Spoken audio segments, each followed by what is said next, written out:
आज का हमारा टॉपिक जो है वो रिफ्रैक्टिव पीरियड, हाइपरपोलराइजेशन और जो हमने नर्व इम्पल्स का टॉपिक स्टार्ट किया था उसका एंड करना है। अगर आपने पिछले 2 वीडियोस नहीं देखी हैं वो देख लें। ये वाला पूरा टॉपिक जो है पिछली 2 वीडियो से लिंक्ड है और कंटिन्यूशन है। हमने सिर्फ इसलिए एंड किया था ताकि हमारे पास वीडियो बहुत लंबी हो रही थी। तो हम अब तक ये पढ़ चुके हैं कि रेस्टिंग मोमेंट पोटेंशियल क्या होता है और एक्शन पोटेंशियल क्या होता है। अब हमने रिफ्रैक्टिव पीरियड देखना है। रिफ्रैक्टिव पीरियड क्या है? ये ऐसा पीरियड है जिसके अंदर कोई और नर्व इम्पल्स नहीं आ सकती। क्या मतलब? अगर आप यहाँ पर देखें, हमने पिछली वीडियो में भी डायग्राम ये वाली देखी थी। पिछली वीडियो के एंड में मैं ये वाली डायग्राम आपको दोबारा दिखाता हूँ। तो अगर आप देखें, सबसे पहले हमारे पास होता है रेस्टिंग मोमेंट पोटेंशियल, ठीक है, जो कि -70 के अराउंड होता है। फिर डीपोलराइजेशन हो जाती है। मतलब क्या कि डीपोलराइजेशन का मतलब ये है कि सोडियम चैनल्स यहाँ ओपन हो गए हैं और सोडियम अंदर आने लग गया है और वोल्टेज है पॉजिटिव की तरफ जाना शुरू हो गया, +30 या +40 के अराउंड चला जाता है। फिर रीपोलराइजेशन मतलब पोटेशियम चैनल से ओपन हो गए हैं, सोडियम वाले बंद हो गए हैं और पोटेशियम आयन बाहर जा रहा है। अब हम दोबारा रेस्टिंग मोमेंट पोटेंशियल को मतलब -70 को गेन करने की कोशिश करें, बट इस प्रोसेस में क्या होता है, पोटेशियम थोड़ा सा ज़्यादा बाहर चला जाता है और हाइपरपोलराइजेशन हो जाती है। मतलब क्या, अगर -70 को हमने अटेन करना है तो -90 के अराउंड वोल्टेज चला जाएगा क्योंकि ज़्यादा पॉजिटिव आयंस बाहर चले गए। फिर तो सोडियम पोटेशियम एटीपीएस काम करते हैं और उसको रेस्टिंग मोमेंट पोटेंशियल पे मतलब क्या कि -70 पे लेके आ जाते हैं। तो ये चीज़ें बहुत इन डिटेल हम डिस्कस कर चुके हैं। अब होता क्या है कि डीपोलराइजेशन और रीपोलराइजेशन मतलब ये ऐसे स्टेट्स हैं जिसमें एक नर्व इम्पल्स अभी कंडक्ट हो रही है, ठीक है, वो कंप्लीट नहीं हुई।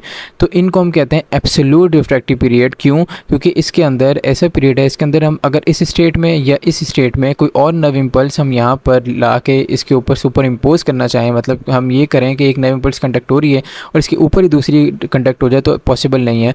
तो ये एब्सोल्यूट मतलब रिफ्रैक्टिव पीरियड है वो एब्सोल्यूट वाला है। सिमिलरली अगर हम ये वाला हाइपरपोलराइजेशन वाली स्टेट देखें तो ये वाली स्टेट है, इसमें क्या है कि ऑलमोस्ट क्या हो गया है, नर्व इम्पल्स कंप्लीट हो चुकी है पहली वाली, बस बिल्कुल लास्ट स्टेज चल रहा है। तो इसको हम कहते हैं रिलेटिव रिफ्रैक्टिव पीरियड। मतलब क्या है कि रिफ्रैक्टेड तो है, हम ये मानते हैं कि इस स्टेट में ऐसा है कि दूसरी नर्व इम्पल्स नहीं आ सकती, मगर रिलेटिव है। मतलब क्या कि अगर बहुत स्ट्रॉन्ग स्टिमुलस दे दें, मतलब बहुत ही स्ट्रॉन्ग चेंज इन एनवायरनमेंट हो जाए, तो हम क्या कर सकते हैं, इस स्टेट में क्या हो सकता है, इसी स्टेट से अगली नर्व इम्पल्स कंटिन्यू हो सकती है। बट ये डीपोलराइजेशन और रीपोलराइजेशन वाले स्टेट्स ऐसे हैं, यहाँ पर हम जितना भी स्ट्रॉन्ग स्टिमुलस दे दें तो दूसरी नर्व इम्पल्स इसके ऊपर सुपर इम्पोज नहीं हो पाएगी। तो ये आपके पास कॉन्सेप्ट है रिफ्रैक्टिव पीरियड का, कि क्या है कि ब्रीफ पीरियड है सक्सेसफुल ट्रांसमिशन और नर्व इम्पल्स के बाद एक छोटा सा टाइम होता है। इसमें क्या करती है, मेम्ब्रेन अपने आप को प्रिपेयर करती है for conduction of second stimulus after restoring original resting state. मतलब अगली स्टिमुलस को कंडक्ट करने के लिए एक छोटा सा टाइम होता है, अगली स्टिमुलस को कंडक्ट करने के लिए वो अपने आप को तैयार करती है।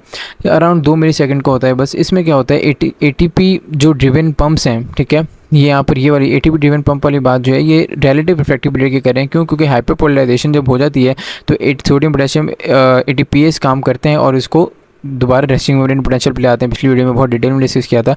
तो ये क्या करते हैं, ATP ड्रिवन पंप जो है रीएस्टेब्लिशमेंट करते हैं सोडियम पोटेशियम आयंस के ज़रिए दोबारा रेस्टिंग मोमेंट पोटेंशियल की किसके बाद, ये हाइपरपोलराइजेशन के बाद, और रिस्टोर कर लेते हैं रेस्टिंग मोमेंट पोटेंशियल। तो ये तो आपका हाइपरपोलराइजेशन है। आपकी बुक की डायग्राम से मैं आपको दिखा देता हूँ। ये आपकी बुक की डायग्राम है। इसमें क्या है कि थ्रेशोल्ड अचीव होता है, फिर क्या होता है, यहाँ पर डीपोलराइजेशन है, ये रीपोलराइजेशन है। डीपोलराइजेशन में देखिए लिखा हुआ है एब्सोल्यूट रिफ्रैक्टरी और रीपोलराइजेशन में एब्सोल्यूट रिफ्रैक्टरी। मतलब ऐसे पीरियड यहाँ पर और कोई नहीं आ सकती नर्व इम्पल्स। और हाइपरपोलराइजेशन हुई नीचे जब गया तो रिलेटिव रिफ्रैक्टरी हो गया। मतलब क्या कि यहाँ पर नर्व इम्पल्स बहुत स्ट्रॉन्ग स्टिमुलस हो तो शायद सुपर इम्पोज हो जाए।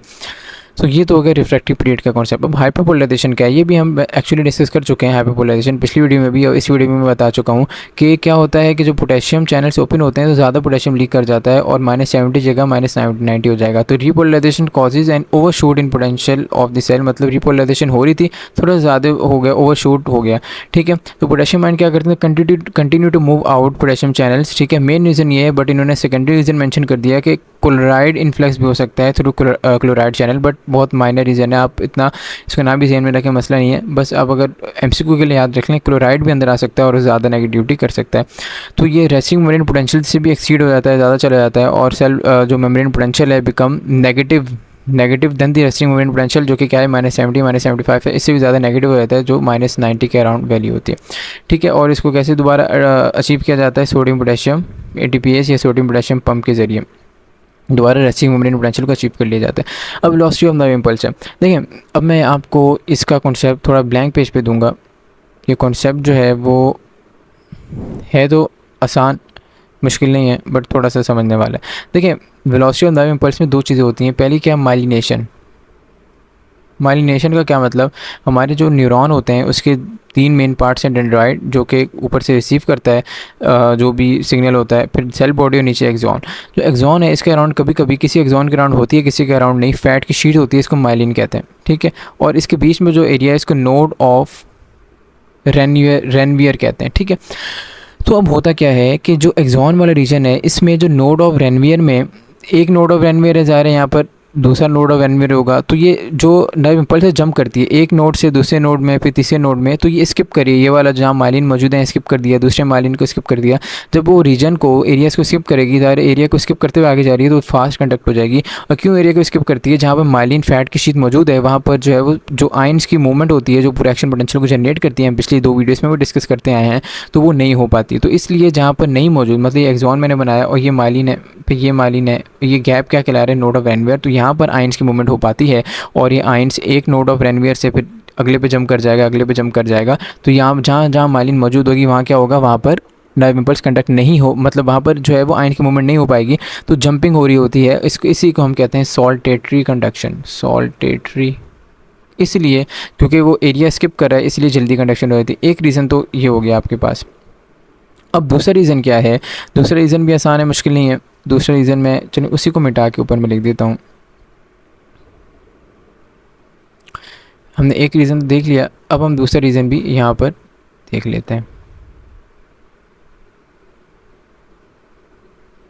अच्छा भाई देखिए, दूसरा रीज़न ये है कि अगर तो न्यूरॉन का जो एक्सॉन है उसका डायमीटर बड़ा हो, ठीक है, अगर मैं ये बड़ा डायमीटर वाला बना रहा हूँ, तो जब बड़ा डायमीटर होगा तो क्या होगी, रेजिस्टेंस कम होगी। देखें यहाँ पर चीज़ें आराम से मूव कर रही हैं ज़्यादा डायमीटर। अगर मैं डायमीटर छोटा बनाऊँ, डायमीटर छोटा है, देखिए यहाँ से सिर्फ मैं एक एरो बना पा रहा हूँ और यहाँ पर मैंने कितने 5-6 एरो बना दिए, तो यहाँ पर देखें रेजिस्टेंस कम हो रही है, मतलब ज़्यादा मूवमेंट हो सकती है, और यहाँ पर कम मूवमेंट हो सकती है। क्यों, क्योंकि यहाँ पर डायमीटर कम है। तो जहाँ ज़्यादा मूवमेंट होगी वहाँ क्या होगा, फास्ट कंडक्शन हो जाएगी। इसलिए जब डायमीटर एक्सॉन का ज़्यादा होता है तो कंडक्शन फास्ट हो जाती है। तो ये दो चीज़ें हैं जो कि वेलोसिटी ऑफ नर्व इम्पल्स को बढ़ा देती हैं। अब वेलोसिटी ऑफ नर्व इम्पल्स का टॉपिक है, यही बातें हैं वैसे जो हमने डिस्कस की हैं। एक्शन पोटेंशियल क्या करता है, इसको तेज़ मूव करना चाहिए ताकि हमारे जो सिग्नल है बॉडी के बहुत फास्ट परफॉर्म हो सकें। और दो तरीके हैं जैसे velocity of the impulse control increase की जाती है, कंट्रोल की जाती है। क्या कि डायमीटर एक तो बढ़ा दिया जाए एक्सॉन का, और दूसरा क्या कि माइलिनेशन है। अब डायमीटर को उन्होंने डिस्कस किया है कि इलेक्ट्रिकल रेजिस्टेंस, जो रेजिस्टेंस को हम आर से फिजिक्स में डोनेट करते हैं, ये इन्वर्सली प्रोपोर्शनल होता है क्रॉस सेक्शनल एरिया के। मतलब क्या कि एरिया अगर ज़्यादा होगा तो रेजिस्टेंस कम होगा। तो ऐसे ही मैंने डायमीटर अगर जैसे ज़्यादा बनाया था, तो ये डायमीटर ज़्यादा होगा तो उसका एरिया ज़्यादा है तो रेजिस्टेंस कम है। जब रेजिस्टेंस कम होगी तो आराम से ज़्यादा मूवमेंट आयंस वगैरह की हो सकती है। तो यही बात यहाँ पर मेंशन है। दूसरा क्या है, अच्छा अब ये इन्होंने वैल्यू मेंशन की है, ये आपके एमसीक्यू के लिए इंपॉर्टेंट हो सकती है कि नर्व इम्पल्स की डिफरेंट न्यूरॉन्स में डिफरेंट वैल्यू होती है। कहाँ कहाँ से वेरी कर सकती है, सेवरल सेंटीमीटर्स पर सेकंड, मतलब कुछ सेंटीमीटर पर सेकंड से लेके 100 मीटर पर सेकंड तक की वैल्यू वेरी कर सकती है। कुछ सेंटीमीटर पर सेकंड किन में होगी, जिनका डायमीटर कम होगा। 100 मीटर पर सेकंड किस में होगा, जिनका डायमीटर ज़्यादा होगा, इसलिए इन्होंने जाइंट एक्सॉन्स का वर्ड यूज़ कर लिया। दूसरा जो है वो है माइलिनेटेड एक्सॉन। ये क्या करते हैं, ये भी रैपिडली कंडक्ट करते हैं अनमाइलिनेटेड के मुकाबले में। अनमाइलिनेटेड वो हैं जिनमें माइलिन मौजूद नहीं होगी, तो वो सॉल्टेटरी कंडक्शन नहीं रहे होंगे। अच्छा भाई, इसमें रीज़न क्या है, एक्शन पोटेंशियल माइलिनेटेड एक्सॉन में क्या है, only produce at node of Ranvier. Node of Ranvier वही जो माइलिन शीट के बीच में, जो सक्सेसिव माइलिन शीट के बीच में जो रीजन थे वो नोड ऑफ एनवियर करा रहे थे। क्यों, इसके रीज़न में मेंशन है, फ्लो ऑफ आयन जो है सिर्फ इनसाइड और आउटसाइड वहाँ पर हो सकती है नोड ऑफ एनवियर में, ठीक है। और इसको सॉल्टेटरी कंडक्शन कहते हैं।